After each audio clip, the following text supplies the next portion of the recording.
We are currently in the peak of winter at the moment, but that means some really fun constellations are in the night sky. And tonight I'm going to be shooting a great target in the constellation of Monoceros that is just directly next to the most famous constellation in the night sky, Orion.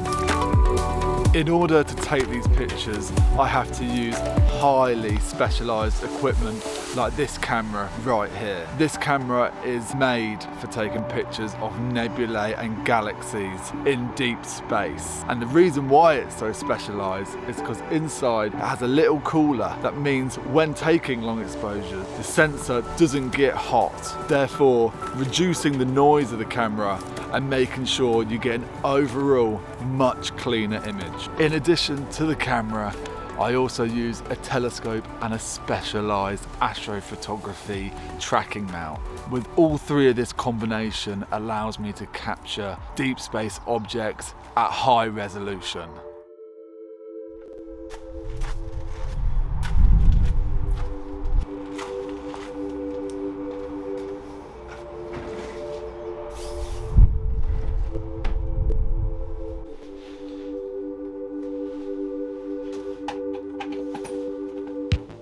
Tonight, I'm going to be shooting the Rosette Nebula.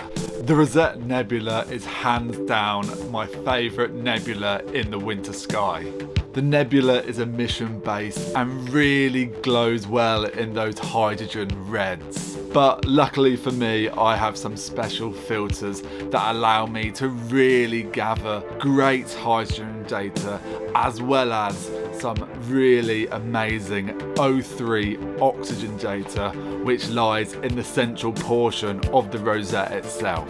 The Rosette Nebula is an incomprehensible 5,000 light years away from Earth. The Rosette Nebula is relatively bright in the sky, making it a great target for beginner astrophotographers. To gather my data tonight, I'm going to be using two filters, hydrogen and oxygen. And the goal is to shoot as much data as possible through both filters.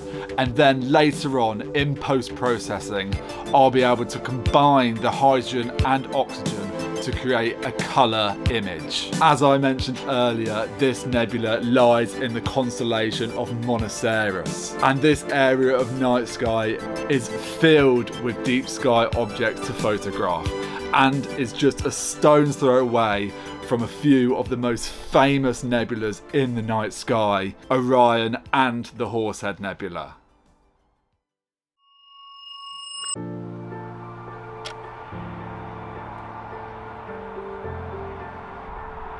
I have now got my telescope all balanced and ready for the night of astrophotography.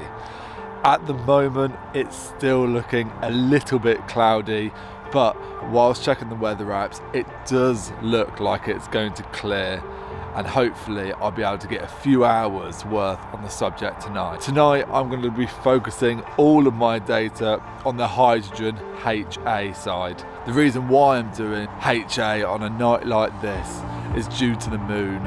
It's going to be high and bright in the night sky, and using the HA filter really combats against that moonlight and allows me to get the best data possible. Now, all that's left to do is to wait until it gets completely dark, or at least until the stars start showing themselves in the sky. This is because I will have to polar align my mount to the North Star, and this is vital when doing astrophotography as it allows me to track my targets across the night sky without any stars trailing.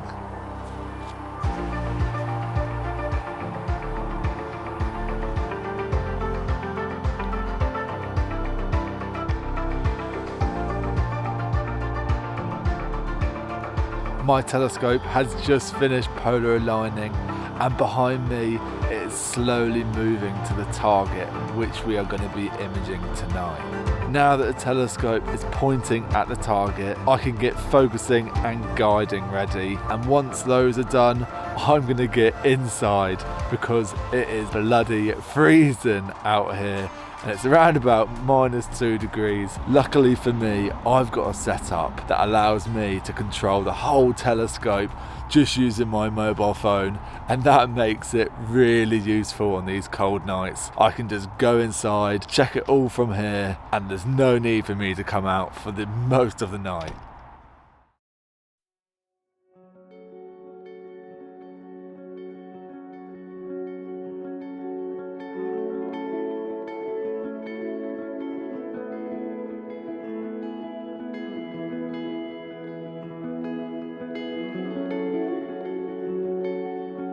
I'm about halfway imaging tonight, and I've already gathered around about 2 hours of data.